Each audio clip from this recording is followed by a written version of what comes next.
ყველა მოემზადეთ ახალი ომისთვის და გამოიცანით, ვინ აპირებს მის დაწვებას. ისევ რუსეთია. ახლახან რუსეთის სახელმწიფო დუმამ ახალი კანონი მიიღო. და ახლა მხოლოდ პუტინის ხელმოწერაა საჭირო, რომ ოფიციალურად გახდეს. ეს ხელმოწერა მხოლოდ ფორმალობაა და როგორც კი კალამი ქაღალდზე დაიდება, ყველაფერი ოფიციალური გახდება. პუტინი გაგიჟდა.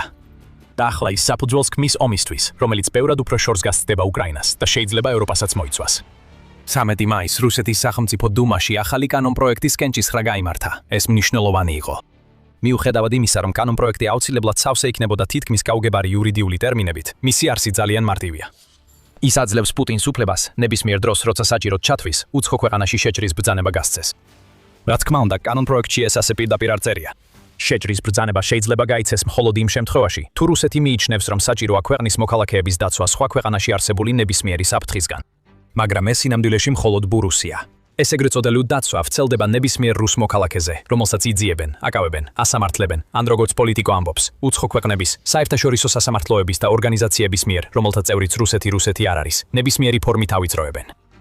სხვა სიტყვებით რომ ვთქვათ, რუსეთმა შექმნა შეუძლებელი პირობა, რომელიც ვერც ერთმა ქვეყანამ ვერ უნდა დააკმაყოფილოს. ან ქვეყანამ უნდა მისცეს სრული თავისუფლება ნებისმიერ რუსს, რომ გააკეთოს რაც უნდა იმ ქვეყნის ტერიტორიაზე, ან იმ ქვეყანამ უნდა გარისკოს, რომ პუტინი გამოაცხადებს შეჭრას ინდივიდის დაცვის მოტივით. ამ კანონში რეალური ლოგიკა არ არსებობს და სწორედ ეს არის მთავარი. ის არსებობს მხოლოდ იმისთვის, რომ პუტინს ჰქონდეს ტალბი საბაბი, რომლის საფუძველზეც ნებისმიერ დროს შეძლებს ახალი შეჭრის დაწყებას.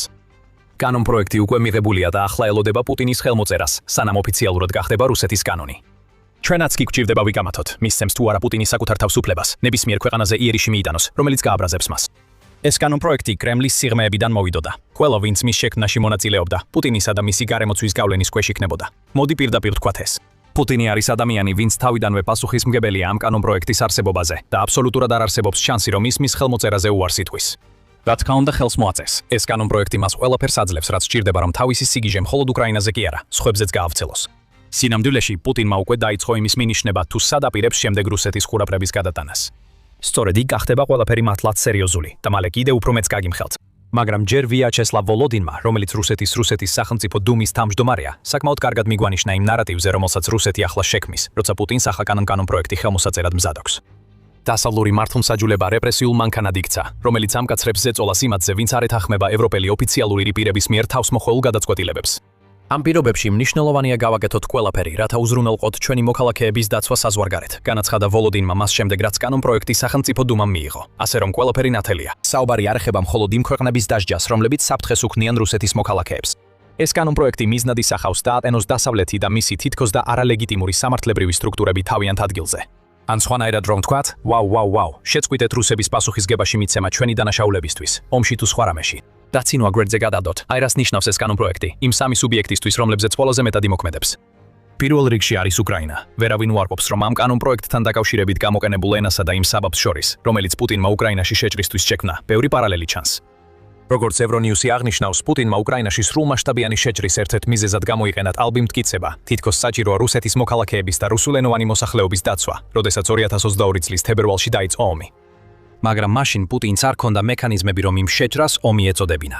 მან მას სპეციალური სამხედრო ოპერაცია უწოდა, როგორც პროპაგანდისტული მიზნებისთვის, ასევე იმიტომ, რომ სჯეროდა, უკრაინა იმდენად სწრაფად დაეცემოდა, რომ ამ ტერმინოლოგიის გამოყენებას გააგრძელებდა, რადგან ომი თითქოს არც კი მოხდებოდა.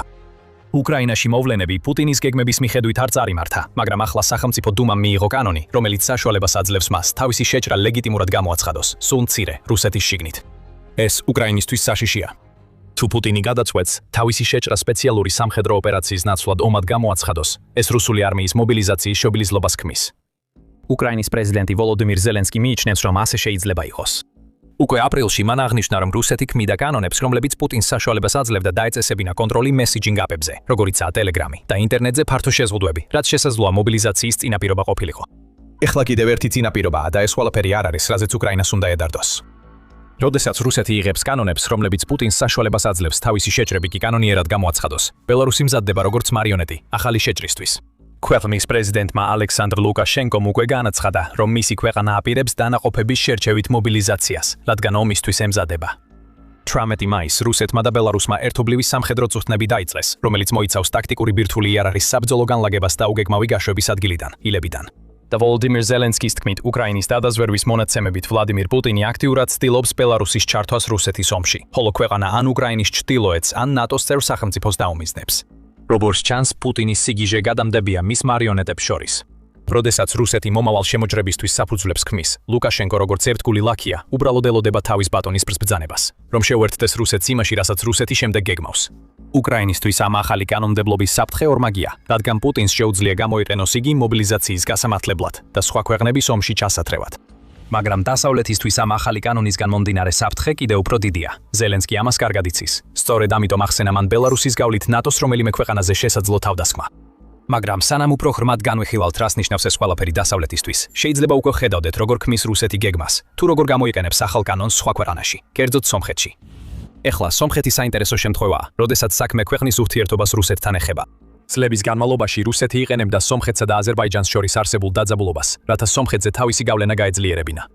მაგრამ შემდეგ 2026 წელს რაღაც შეიცვალა. კარნეგის ფონდის ანალიტიკოსებმა ეს ცვლილება 3 თებერვლის სტატიაში გამოკვეთეს. სტატიაში აღნიშნული იყო, რომ სომხეთის უსაფრთხოების საბჭოს ხელმძღვანელმა 2026 წელს სომხეთისთვის ყველაზე დიდ საფრთხედ მესამე ქვეყნების ჰიბრიდული საფრთხე დაასახელა. მესამე ქვეყნები რუსეთს ნიშნავს. საერთოდ სომეხი ოფიციალური პირები უფრო გაბედულები გახდნენ, როდესაც საქმე ეხება ქვეყანაში რუსეთის ქმედებების ირიბად გაკრიტიკებას. სომხეთის პრემიერ-მინისტრმა ნიკოლ ფაშინიანმა განაცხადა, რომ სომხეთის სამოციქულო ეკლესიის ზოგიერთი მაღალი რანგის სასულიერო პირი, როგორც ჩანს, უფრო მეტად ემსახურება გარკვეული მესამე ქვეყნის ინტერესებს, ვიდრე თავად სომხეთისას. და სხვა ოფიციალური პირები ანტიიმპერიალისტურ ენას იყენებენ, როდესაც საუბრობენ საბჭოთა ეპოქაზე, რომლის დაბრუნებაც პუტინს ასე აშკარად სურს. მოკლედ, სომხეთში ამჟამად ძლიერად იზრდება წინააღმდეგობა რუსიფიკაციის მიმართ და ეს პუტინს აღიზიანებს. 10 მაისის პრესკონფერენციაზე პუტინმა პაშინიანს მოუწოდა ჩაეტარებინა რეფერენდუმი, რომელიც შეეხება სომხეთის არჩევანს ევროკავშირსა და ევრაზიის ეკონომიკურ კავშირს შორის, სადაც რუსეთს დიდი გავლენა აქვს. ეს იმიტომ, რომ პუტინმა იცის, სომხეთი ევროკავშირთან დაკახლოებას ცდილობს და წევრობაზე ფიქრობს. პუტინს ეს არ სურს. მან გააფრთხილა, რომ თუ სომხეთი დასავლეთთან დაახლოებას გააგრძელებს, შეიძლება გარკვეული მოვლენები განვითარდეს და აღნიშნა, რომ ქვეყანას შეიძლება უკრაინის მსგავსი სცენარი შეხვდეს, თუ ამ გზას არ შეცვლის. პუტინს რეფერენდუმი უნდა, რადგან ხმების ყიდვა და მანიპულირება შესაძლებელია. და რაც შეეხება მანიპულაციას, ჩვენ უკვე ვხედავთ საინტერესო მოვლენებს სომხეთის საინფორმაციო სივრცეში. 15 მაისს, მხოლოდ 2 დღის შემდეგ, რაც რუსეთის სახელმწიფო დუმამ ახალი კანონპროექტი მიიღო, მილიტარნიმ გაავრცელა ინფორმაცია, რომ რუსული დეზინფორმაციის ქსელი სომხეთში შოკის მომგრელ დეზინფორმაციას ავრცელებს.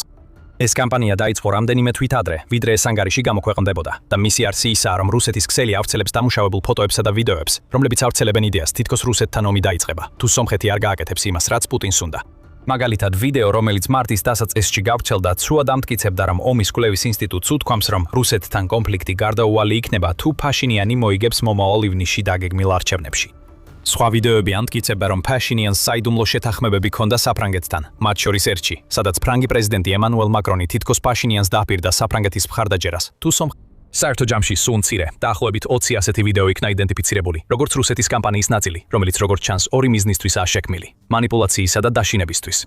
გეგმა უკვე ამოქმედებულია. ჯერ იმ ქვეყნის დაშინება, რომელსაც რუსეთთან კავშირები აქვს, შემდეგ კი მცდელობა, რომ ეს ქვეყანა მანიპულაციით აიძულონ გააკეთოს ის, რაც პუტინს სურს. მესამე, თუ ეს ქვეყანა არ დაემორჩილება, ახლა უკვე არსებობს კანონმდებლობა, რომელიც პუტინს საშუალებას აძლევს დაიწყოს შეჭრა რუსი მოქალაქეების დასაცალად.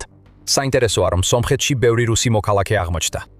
ოსერვატორიო ბალკანიკო, გასო ტრანსევროპას მიხედვით, მხოლოდ 2022 წლის პირველ კვარტალში სომხეთში 142,000 რუსი ჩავიდა. მრავალი მათგანი ალბათ ომს გაექცა, რომელიც პუტინმა იმ პერიოდში დაიწყო. ახლა მათგან ნებისმიერი შეიძლება გახდეს ის საბაბი, რომელსაც პუტინი გამოიყენებს იმისთვის, რომ შეუტიოს ქვეყანას, რომელსაც ვერ აიძულებს. თუ უკრაინა დასავლეთისთვის საკმარისი გაფრთხილება არ იყო იმის შესახებ, რომ რუსეთს პუტინის მიერ 2022 წლის თებერვალ დაწყებულ ომზე მეტი აქვს განზრახული, მაშინ სომხეთში მიმდინარე მოვლენები და ის კანონმდებლობა, რომელიც სახელმწიფო დუმამ ახლახან მიიღო, ყურებში გამაყრუებელი განგაშის ზარების რეკვას უნდა იწვევდეს. მაგრამ სანამ უფრო ღრმად ჩაუღრმავდებით მიზეზებს, ეს არის სამხედრო შოუ. ჩვენ გაძლევთ სრულ სურათს, არა მხოლოდ სათაურებს. თუ არხი თქვენთვის ღირებულია, გამოიწერეთ, რომ არ გამოგრჩეთ ჩვენი მომავალი ანალიზები. ასე რომ ჩანს, რომ სომხეთი პუტინის სამიზნეშია რუსეთის ახალი კანონპროექტით, მაგრამ რეალურად დასავლეთი მისი მთავარი სამიზნეა. ზელენსკიმაც ასე თქვა, რადგან რუსეთის ახალი კანონპროექტი პუტინს აძლევს საშუალებას დაიწყოს შეჭრა ნებისმიერ დასავლურ ქვეყანაში, რომელსაც ის რუსეთისთვის საფრთხედ მიიჩნევს. და ეს არ არის ისე, თითქოს დასავლეთი, განსაკუთრებით ნატოს ევროპელი წევრები არ იცნობდნენ იმ საფრთხეს, რომელსაც რუსეთი წარმოადგენს. 15 მაისს გერმანიის შეიარაღებული ძალების გენერალმა ინსპექტორმა კარსტენ ბროიერმა განაცხადა, რომ რუსეთი მომდევნო რამდენიმე წელიწადში რაღაც ტიპის თავდასხმისთვის ემზადება.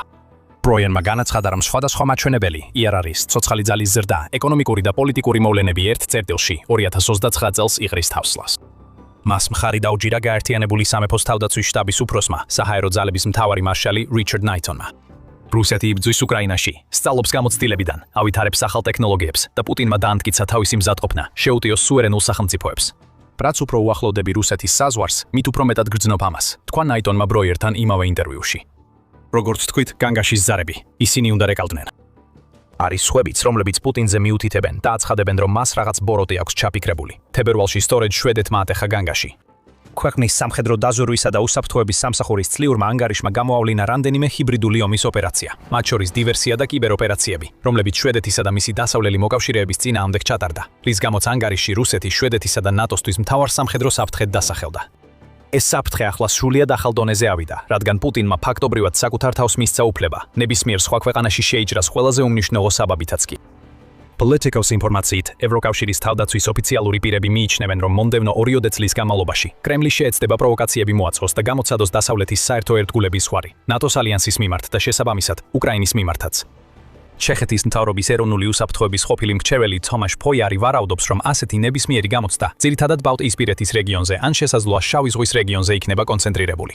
ფოიარის თქმით, სამიზნე შეიძლება ბულგარეთი გახდეს, განსაკუთრებით იმის გამო, რომ ის თავის თავდაცვაზე ნაკლებ თანხას ხარჯავს, ვიდრე ბალტიისპირეთის ქვეყნები, რომლებიც პუტინის მხრიდან მომდინარე საფრთხეს ჯერ კიდევ მანამდე აცნობიერებდნენ, სანამ რუსეთი უკრაინაში შეჭრას დაიწყებდა. შესაძლოა თუ არა, რომ სქემა, რომელიც სომხეთში ვითარდება, ამ ნატოს მოკავშირეების წინააღმდეგაც იქნას გამოყენებული. თუ ასე მოხდება, ეს ნატოს გამოცდა იქნება. რუსეთმა საკუთარ თავს მისცა ნება, რომ შეიჭრას და ქვეყანა, რომელსაც ის ნატოს წევრებს შორის შედარებით სუსტად მიიჩნევს, იდეალური სამიზნე იქნება ასეთი გამოცდისთვის. თუ ნატო დაუყოვნებლივ არ გამოექანება ბულგარეთის ან ბალტიისპირეთის რომელიმე ქვეყნის დასაცავად, რუსეთის შეჭრის შემთხვევაში, პუტინი მიხვდება, რომ შეუძლია უფრო შორს წავიდეს, ვიდრე ნატოს სურს რომ იფიქროს. საბოლოოდ, რუსეთის ახალი კანონპროექტი მთლიანად პუტინისთვის არჩევანის მიცემას ემსახურება. უკრაინაში მას აქვს შესაძლებლობა, რომ თავისი ომი რუსეთის მოსახლეობის თვალში ლეგიტიმური გახადოს, რაც შეიძლება საფუძველი იყოს მობილიზაციისა და ბელარუსის ჩართვისთვის. სავარაუდოდ, სომხეთი პუტინის სამიზნეშია და ყველა პირობა არსებობს იმისთვის, რომ რუსეთის ახალ კანონებზე დაყრდნობით შეჭრა გაამართლა. და დასავლეთში ის საფრთხე, რომელსაც პუტინი წლებია უქმნის, უკვე ძალიან ახლოსაა რეალობად ქცევასთან. ეხლა, როცა პუტინს უკვე აქვს სამართლებრივი საფუძველი, რომ გაამართლოს თავდასხმა ისეთ ქვეყანაზე, როგორიცაა ბულგარეთი, სადაც New Geopolitics Research Network-ის 2021 წლის მონაცემებით, წელიწადში დაახლოებით 30,000 რუსი ცხოვრობს. ან ბალტიისპირეთის ქვეყნები, რომელსაც 10,000-ობით რუსი მოქალაქეს საკუთარ სახლად მიიჩნევს. ყველა ნიშანი მიუთითებს, რომ რუსეთი ახალ ომებს იწყებს, მაგრამ მთავარი კითხვა ასეთია. მზად არის თუ არა რუსეთი იმ ტიპის ბრძოლისთვის, რომლის დაწყებასაც ცდილობს. ასეთ ქვეყანაში, როგორიცაა სომხეთი, კი, რა თქმა უნდა. 145 სამხედრო ქვეყნის რეიტინგში Global Firepower-ი სომხეთს 101 ადგილზე აყენებს. ქვეყნის აქტიური სამხედრო ძალა 65,000 ადამიანი და თითქმის არარსებული საჰაერო, საზღვაო და სახმელეთო ძალა, განსაკუთრებით რუსეთთან შედარებით, ნიშნავს იმას, რომ პუტინი, თუ სომხეთს დაესხმება თავს, სავარაუდოდ შეძლებს იმ სწრაფ გამარჯვებას, რასაც უკრაინაში ელოდა. მაგრამ დაუშვათ, რომ მან ყურადღება ნატოს რომელიმე ქვეყანაზე გადაიტანა და რაც მთავარია, ნატო რუსულ შეჭრაზე სრულფასოვანი თავდაცვით უპასუხებს. ეს პუტინისთვის ყველაზე უარესი სცენარია, განსაკუთრებით თუ ის შეჭრას მაშინ დაიწყებს, როცა ჯერ კიდევ აქტიურად უტევს უკრაინას. ჩვენ ვნახეთ ის ზიანი, რაც უკრაინამ რუსეთს მიატენა. ქვეყნის ფინანსთა სამინისტრო აცხადებს, რომ 18 მაისის მდგომარეობით რუსეთს 1,350,000-ზე მეტი მსხვერპლი ჰგავს და ეს რიცხვი იზრდება. ეს სიგიჟის რიცხვებია და არ დაგავიწყდეთ, რომ უკრაინა სიამოვნებით დაეხმარება თავის ევროპელ პარტნიორებს, რათა შეიმუშაონ სტრატეგიები რუსეთის მსგავსი ომისგან თავის დასაცავად. სანამ უკრაინა კვლავ ფაქტორია, პუტინის სულელური იქნება თუ ნატოსთან დაკავშირებულ ქვეყანაზე შეიჭრება. სიტუაცია ცოტა უფრო რთულდება, თუ რუსეთი როგორღაც წარმატებას მიაღწევს უკრაინაში, რაც სულაც არაა გარანტირებული და შემდეგ ნატოს ქვეყანას შეუტევს. თუ აშშ-ში იქნება ნატოს პასუხის ნაწილი, მაშინ რუსეთი თითქმის ყველა მიმართულებით რაოდენობრივად და შეიარაღებით ჩამორჩება, განსაკუთრებით უკრაინაში, წლების განმავლობაში ბრძოლის შემდეგ. აშშ-ის ჩართულობა გარანტირებული არ არის. პრეზიდენტმა დონალდ ტრამპმა არაერთხელ მიანიშნა, რომ შესაძლოა შეეცადოს აშშ-ი ნატოდან გამოიყვანოს და მას შეუძლია გამოიყენოს რუსეთის შეჭრა ნატოს რომელიმე მცირე წევრ ქვეყანაში, როგორც საბაბი იმისთვის, რომ დაასაბუთოს თითქოს აშშ-ი არ უნდა ჩაერიოს. თუ ამერიკა სცენიდან გაქრება, ნატოს ევროპული წევრები რუსეთთან კარგად უნდა გაუმკლავდეს. მაგრამ ქაღალდზე უპირატესობა ყველაფერი არ არის. ნატოს ევროპული წევრებისთვის შეიძლება პრობლემად იქცეს იმ ტიპის ომში გამოცდილების ნაკლებობა, როგორცაც რუსეთი აწარმოებს, განსაკუთრებით სახმელეთო ბრძოლაში, როგორც Newsweek-ი აღნიშნავს. ევროპას ჰაერში აშკარა უპირატესობა უნდა კონდეს, მაგრამ რუსეთის საზღვაო ძალები იმდენად მასიურია, რომ შესაძლოა შეძლონ ევროპის სამხედრო გემების დაძლევა, მიუხედავად იმისა, რომ ეს გემები უფრო თანამედროვეა და უკეთეს მდგომარეობაშია. და რა თქმა უნდა, რუსეთს ბირთვული იარაღის გამოყენების შესაძლებლობაც აქვს. მას 5580 ბირთვული ქობინი აქვს. მაშინ როცა საფრანგეთსა და გაერთიანებულ სამეფოს ერთად მხოლოდ 515 აქვთ იარაღის კონტროლის ასოციაციის მონაცემებით. ეს ბრძოლა ალბათ ბევრად უფრო თანაბარი იქნებოდა, ვიდრე ბევრი ფიქრობს. და თუ ვლადიმერ პუტინი წარმატებას მიაღწევს ნატოს ალიანსში განხეთქილების გამოწვევაში, როგორც ცლებია ცდილობს, ნატოს რომელიმე პატარა მოკავშირის შეჭრა შეიძლება რეალურად შესაძლებელი გახდეს. ბელფერის ცენტრი ვარაუდობს, რომ მომდევნო რამდენიმე წლის განმავლობაში რუსეთი გააძლიერებს ჰიბრიდულ ომს, დაშინების ტაქტიკებსა და დეზინფორმაციის კამპანიებს. რაც ახლა სომხეთში ხდება, შეიძლება იყოს ნიშანი იმისა, რაც ბულგარეთში ან ბალტიის ქვეყნებში შეიძლება მოხდეს მომავალში. პუტინი აზარტულად დებს ფსონს იმაზე, რომ შეძლებს ნატოში ისეთი ბზარის შექმნას, რომელიც საკმარისად ღრმა იქნება იმისთვის, რომ აშეთეში გვერდზე გაიყვანოს და საკმარისად რთული, რომ ევროპის ნატოს წევრები მოულოდნელად მოუმზადებელი დახვდეს, ბიუროკრატიაში, შიდა დაპირისპირებებსა და არასაკმარის რეაგირებაში ჩააბას. რაც ზუსტად ვიცით ისაა, რომ რუსეთმა ახლა თავისთვის საბაბი შექმნა. კანონპროექტი უკვე მიღებულია და პუტინის ხელმოწერა გარდაუვალია. ყველა ევროპული ქვეყანა, სადაც მნიშვნელოვანი რაოდენობის რუსული მოსახლეობაა, ახლა საფრთხის ქვეშაა. ნებისმიერი დერუსიფიკაციის კამპანია შეიძლება საბაბად იქცეს. ხოლო ერთი რუსი მოქალაქის დაპატიმრება, თუნდაც კანონიერ ბრალდებებზე, შეიძლება გამოიყენონ როგორც საბაბი. შეშლილობა ახლა პუტინის გონებას ბურუსავს. ის რუსეთს ევროპასთან ომთან უფრო ახლოს მიაქანებს, ვიდრე ოდესმე. სრული მასშტაბის შეჭრის გარეშეც კი, ახალი რუსული კანონპროექტი შეიძლება გამოიყენონ სხვა აგრესიული ქმედებების გასამართლებლად, მაგალითად ჰიბრიდული ომის ტაქტიკებისა და მცირე მასშტაბის ოპერაციების, რომლებიც თითქოს რუსი მოქალაქეების დასაცავად ტარდება. ახალი ომის საფუძველი უკვე ჩაყრილია. რუსეთმა პუტინის ტერორი დააკანონა. მაგრამ სანამ რუსეთი მომავალ კონფლიქტებზე ამახვილებს ყურადღებას, მას ჯერ კიდევ ბევრი რამ აქვს მოსაგვარებელი უკრაინაში. ზრდადი მსხვერპლი და გაწვევის სირთულეები რუსეთს არახელსაკრაულ მდგომარეობაში აყენებს უკრაინის ომში. მომავალი ომებისთვის საფუძვლის ჩახრა ერთი საკითხია, მაგრამ რუსეთმა ჯერ უნდა გადაიტანოს ომი, რომელიც პუტინმა უკვე მოახვია თავს. ეს შეიძლება არ მოხდეს, რადგან 2026 წელი შეიძლება იქცეს გარდამტეხ წერტილად, ისე როგორც პუტინს არასდროს წარმოედგინა. გაიგეთ მეტი ჩვენი ვიდეოს ყურებით და თუ ეს ვიდეო მოგეწონათ, არ დაგავიცლეთ გამოიწეროთ The Military Show, რომ არ გამოგჩეთ ჩვენი უახლესი სიგიჟეების გაშუქება ომზე შეპყრობილ რუსეთში. მადლობა ყურებისთვის.